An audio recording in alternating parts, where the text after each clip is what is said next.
नमस्कार मास्टर रेसिपीजमध्ये सगळ्यांचं मनापासून स्वागत। हे बघा किती छान लिहिलं आहे की वदनी कवळ घेता नाम घ्या श्रीहरीचे, सहज हवन होते नाम घेता पुकाचे, जीवन करी जीवत्वा अन्न हे पूर्ण ब्रह्म। गंमत कशी असते की आपण खातो हा प्रकृतीचा नियम आहे आणि आपण भूक नसताना खातो ही विकृती आहे, पण आपल्याला भूक लागली असताना आपण इतरांना देतो ही आपली संस्कृती आहे आणि या संस्कृतीतून आपण सगळी मंडळी आलेले आहोत आणि असाच एक प्रकार पारंपरिक प्रकारात आपल्याला घ्यायचा आहे।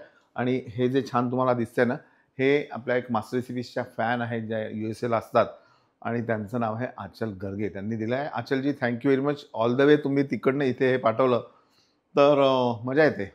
असंच जे प्रेम आहे असंच सुरू राहू द्या आणि आता रेसिपीकडे वळूया।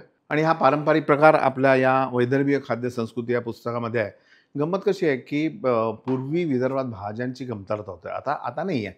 आता दळणवळणाची साधनं झाली, त्याच्यानंतर आमच्या नितीनजींनी छान रस्ते तयार केले, त्याच्यामुळे भाज्या मुबलक प्रमाणात उपलब्ध आहे।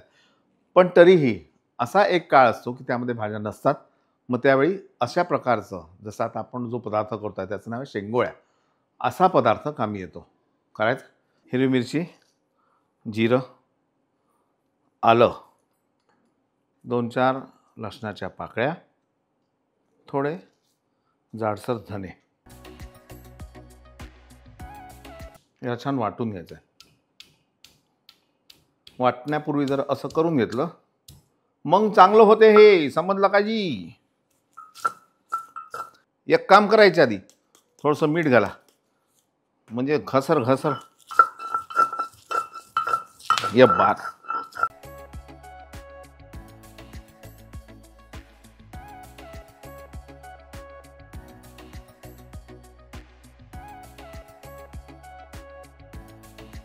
हा असा छान गोळा वाटायचा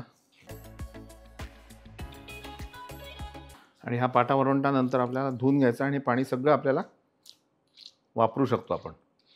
यामध्ये साधारण 1-2 वाट्या ज्वारीचं पीठ, 1 वाटी कणिक आणि अर्धी वाटी चण्याच्या डाळीचं पीठ, यात थोडं जिरं, धने पावडर, जिरे पावडर, तिखट आपल्या चवीनुसार, ज्याला जसं लागते तसं घ्यावं तिखट घी, त्यानंतर थोडीशी हळद आणि मीठ, आणि नंतर हा वाटलेला चटणीचा गोळा याले मग एकत्र करायचा थोडंसं आणि इलुकचं तेल घालायचं ना थोडं पाणी घालायचं यामध्ये।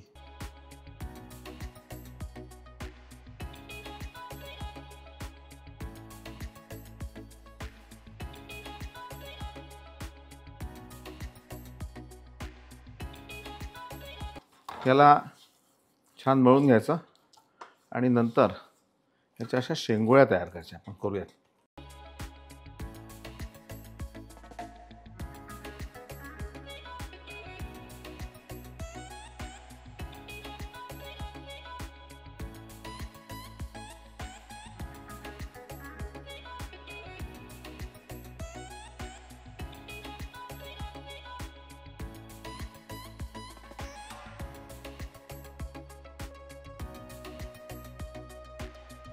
याले असं करायचं आणि हे असे शेंगोळे तयार करायचे।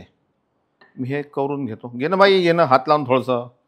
आणि शेंगोळ्या की कशा बनवायच्या दाखवल्या तुला, आणि ते बाई कविताबाई बनवून राहिली आणि ते वाचल बाई, तिला मी म्हटलं कर म्हणून, एकमेकीला मदत केली तर होते की नाही बरोबर। एकमेका सहाय्य करू अवघे धरू सुपंत, असं म्हणते बा कोणते तरी संत, पण आपण संत नाही, आपण तर महंत आहो, जेवणाचे महंत। आणि ते शेंगोळ्या बनते तवरीक म्हटलं गिरेवी बनवायची रस्सा, आणि त्यासाठी थोडासा नाही तेल गेल तर रसमस लागते बा आपल्याला। हे घे मोहरी आणि हा आपण मसाला वाटला ना तो,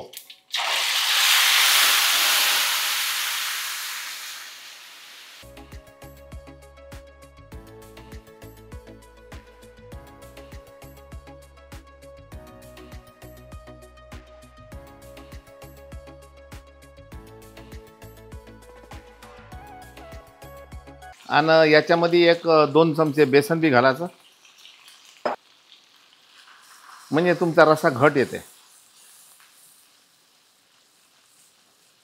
आता यामध्ये तुम्ही पाहिलं असेल की बेसन घातलंय मी, तर बेसनाने काय तो रस्सा जो आहे तो घट्ट होतो.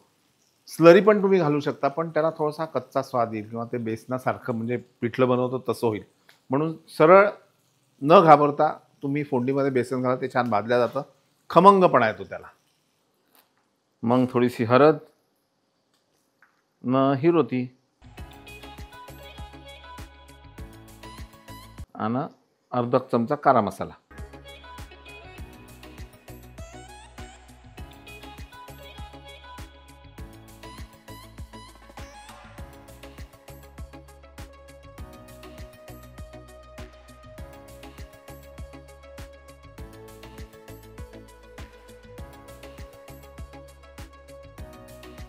आणि ह्या झाल्या शेंगुऱ्या का मग असं रशामध्ये टाकायच्या.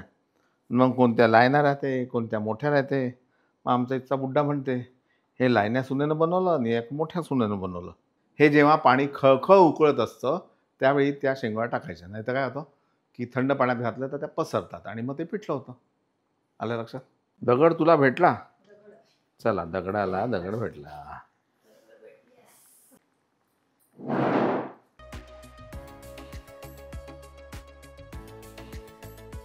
थोडीशी धनियागी टाकायची आणि मग हे शेंगोळे जे आहे, क्या बात आहे.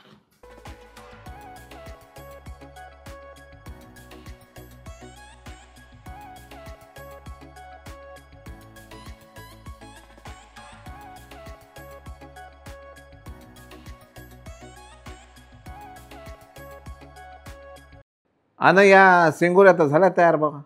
आता कशा खायचा तुम्ही पहा. मला खायचं म्हणाल तर मी या अशा घेतो आणि थोडासा इलूकचा भात बी घेतो. मग भातासोबत तो रस्सा, मध्ये मध्ये शेंगोळीचा तुकडा. तशा बी चालते, भातासोबत बी चालते, कशा बी खा. पट्टा तो टेक, नाही तो रामटेक, आमच्या विदर्भात म्हणते. पट्टा क्या तर पटावणं. पाहत राहा मास्टर रेसिपीज. लाईक करा, सबस्क्राईब करा, शेअर करा. नमस्कार.